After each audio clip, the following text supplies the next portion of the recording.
You're in America now, and people don't see you as their prince or a future king. Many openly dislike your wife and say you should just stay in your $29 million mansion. Calls are growing louder for Harry and Meghan to lose their royal titles. The New York Post reported that people in the UK have had enough, especially after Harry's disastrous BBC interview, which came just hours after he lost his appeal for taxpayer-funded UK security. Public opinion polls show strong support for the king in this ongoing family feud. Some say Meghan feels fake, and Harry is only making things worse, digging himself deeper every time he speaks. William is reportedly working on a plan to strip them of their HRH titles, something Queen Elizabeth had already made clear they were not supposed to use. For decades, the rule has been that only senior working royals can use that style. Despite this, Meghan has continued to attach it to her name in business and media, infuriating many. Insiders describe Harry as self-centered and disloyal, and whispers have even begun in Westminster. What started as gossip has now moved into Parliament, with talk in the House of Lords about formally removing Harry's royal titles. This isn't just PR. It's about legacy and the limits of privilege. Can someone cut ties, move abroad, profit from the royal name, and still keep a crown-linked title? While some say reconciliation would be nice, the reality is harsh. Meghan's claims of being in the trenches as a royal fall flat with critics who point out she lived in a palace with every luxury and privilege. To them, calling that hardship is completely out of touch. Sometimes I find myself almost envious of it, the fascination around someone who's become known for all the wrong reasons. Prince William, however, is said to be furious after discovering that Meghan Markle continues to use her HRH title despite agreeing to stop when she and Harry stepped away from royal duties. Many critics say she's been brazen and entitled, while others argue Harry and Meghan struggle with memory, accuracy, and honesty. To them, Meghan comes across as relentless, shameless, and exhausting. This has now grown beyond a family feud. It's become a constitutional issue.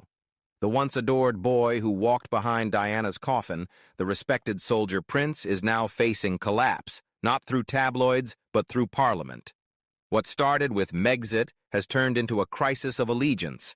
If the petition succeeds, Harry won't just lose a title, he'll lose his last official link to the monarchy.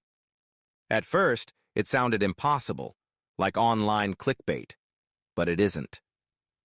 The House of Lords, the body that upholds royal tradition, is seriously moving to strip him of the Duke of Sussex title. In America, many shrug it off. He isn't their prince. He'll never be king, and they see Meghan with disdain. But in Britain, this is no mere backlash. It's a deliberate action by senior MPs, not internet voices. But before we continue, we'd love for you to hit the subscribe button if you're enjoying this video. If you just did, we truly appreciate it. Now, let's get back to the main content. The real twist?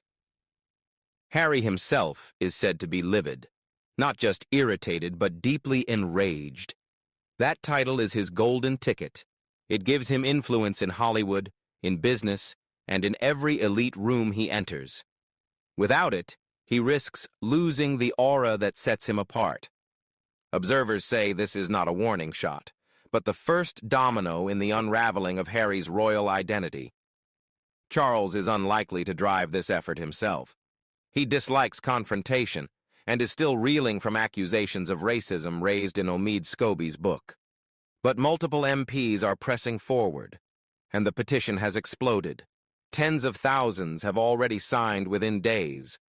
What's unfolding looks less like a family dispute, and more like a historic takedown of a prince who's run out of goodwill. Across the United Kingdom, from Sussex to Scotland, frustration is no longer just noise. It's turning into a movement. Parliament isn't watching from the sidelines. Both the Lords and the Commons are pressing forward, giving this momentum teeth. That's when it became clear. This isn't symbolic. It's real. Lawmakers are invoking the Titles Deprivation Act of 1917, a law last used during World War I to strip royals who sided with the enemy of their titles. While Harry's actions aren't being labeled treason, many argue they feel just as damaging. The real test of Harry and Meghan has always been measured the same way: how much harm they can inflict on the monarchy. Critics say King Charles has had enough, removing what titles remain and cutting off all formal ties. Without royal connections, detractors dismiss them as privileged complainers, profiting from a narrative of victimhood. For many across Britain, patience has run out. What started as outrage has turned into official action, and when Parliament and the public align, the path ahead is irreversible. Royal biographer Hugo Vickers, in a recent interview, revealed that even Queen Elizabeth harbored deep concerns. He suggested she avoided being alone with Harry and Meghan, contrary to Harry's claims that she fully supported him. This discrepancy feeds into the growing sense of mistrust. The controversy isn't limited to Harry's exit from Britain. He has stepped into American politics, something British royals are traditionally forbidden to do. He criticized the First Amendment, aligned with partisan groups, and embraced causes seen as contrary to royal neutrality. That, critics argue, crosses a red line. Now, politicians have begun using the phrase title laundering to describe his behavior, accusing Harry of leveraging royal status to push political agendas abroad. To them, it's more than embarrassing. It's a constitutional problem. Royals are expected to stay above political battles, not use their titles to interfere in another country's culture wars. Harry continues to present himself as the Duke of Sussex, while Meghan recently appeared on a long-form podcast. In that interview, she shared a gift basket she had sent to the host, labeled "with the compliments of the Duchess of Sussex." For critics, this was yet another example of the couple holding on to royal styling they had agreed not to use. The pushback is no longer confined to private murmurs. Members of Parliament are openly questioning why a foreign duke is involving himself in American politics. This, they argue, isn't just poor judgment, it's dangerous. If royal titles are allowed to become political tools, the foundation of the monarchy itself could be undermined. Harry may have thought he was simply sharing his views, but lawmakers interpreted his words and actions as a provocation. Their response has been forceful, drawing on legal precedent and historical context to justify stripping him of privileges. Observers point out that Harry has spent years turning family conflict into a public spectacle, from the Oprah interview to the Netflix series and his memoir Spare. At first, people listened with curiosity. Now, even loyal supporters are stepping back, weary of his constant criticism of his father, brother, stepmother, and even the late Queen. Instead of reconciliation, he has chosen confrontation. That pattern has led to what many describe as symbolic treason. While not a legal crime, it is perceived as a direct insult to the monarchy. For years, the royal family avoided comment, but Parliament has broken its silence, sending a clear message.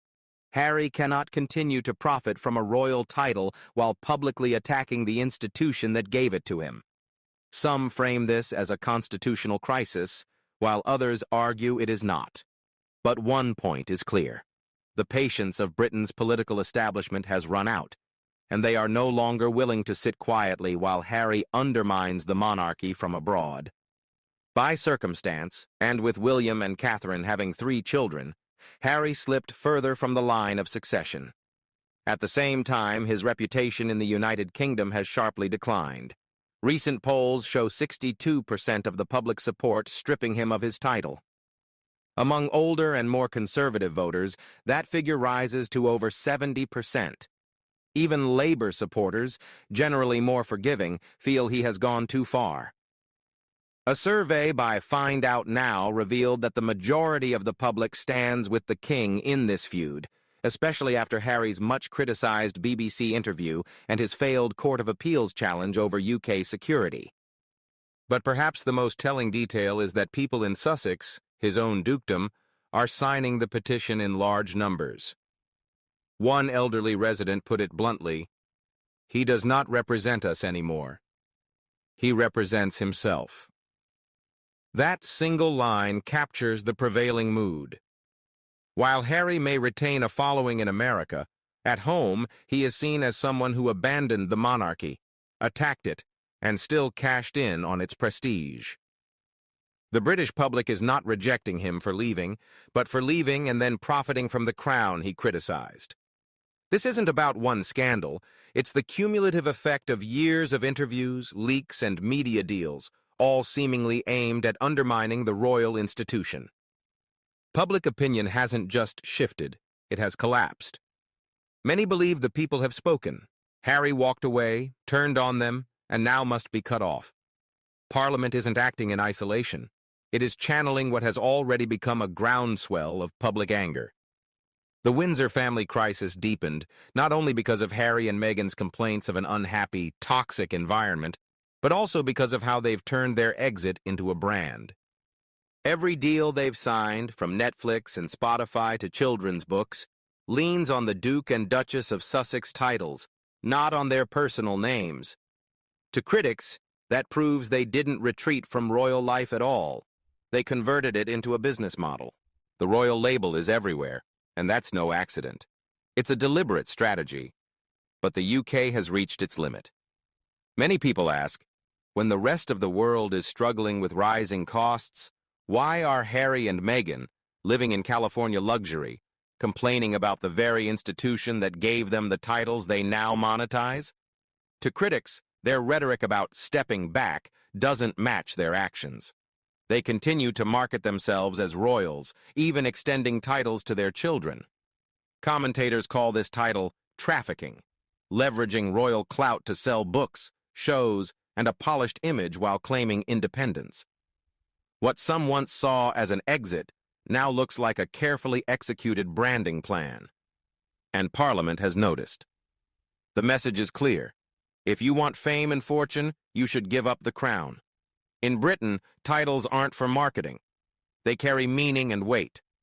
Turning them into a business tool feels insulting. This is why the response has turned so sharp.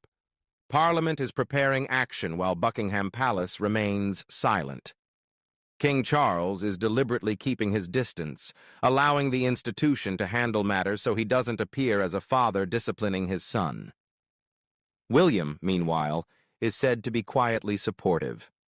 For him, this is about protecting the crown, not family squabbles. Imagine the shift. Harry walking into an event and being addressed not as His Royal Highness, but as Mr. Harry Windsor. That wouldn't just be a technical change. It would be a collapse of his brand. Without royal status, the allure disappears. What remains is someone known more for drama than duty. The interviews, documentaries, and deals all depend on a royal veneer. Remove that, and they become just another celebrity couple selling stories.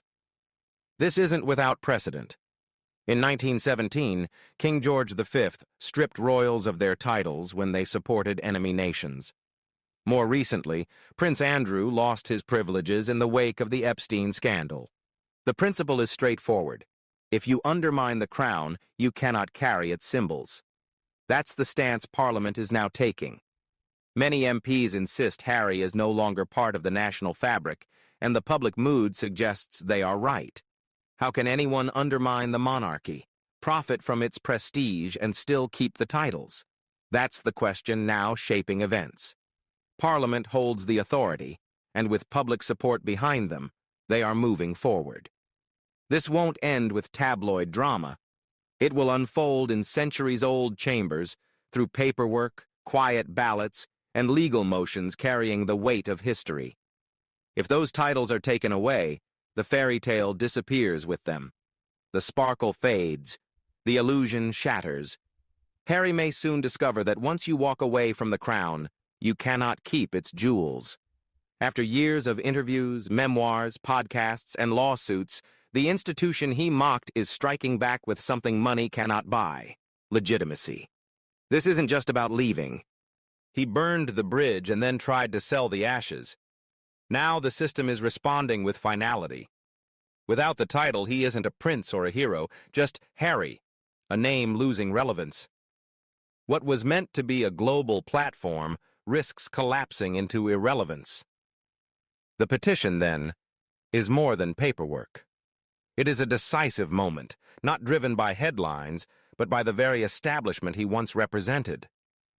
With Charles nearing the twilight of his reign, William is preparing to take the throne, and insiders suggest one of his first priorities is to formally cut ties with Meghan by removing her remaining title. The rule has always been clear. Styles such as HRH are reserved for senior, active royals who serve the crown, not for those seeking profit. Queen Elizabeth set that precedent. Meghan's continued use of the styling, despite agreements not to, has only deepened frustration. And now the people are saying, "You no longer speak for us." For once, Harry doesn't control the narrative. The monarchy is responding not with anger, but with quiet, deliberate process. What comes next may bring down the carefully constructed image Harry and Meghan have built, and with it, the illusion of royal authority they still trade on.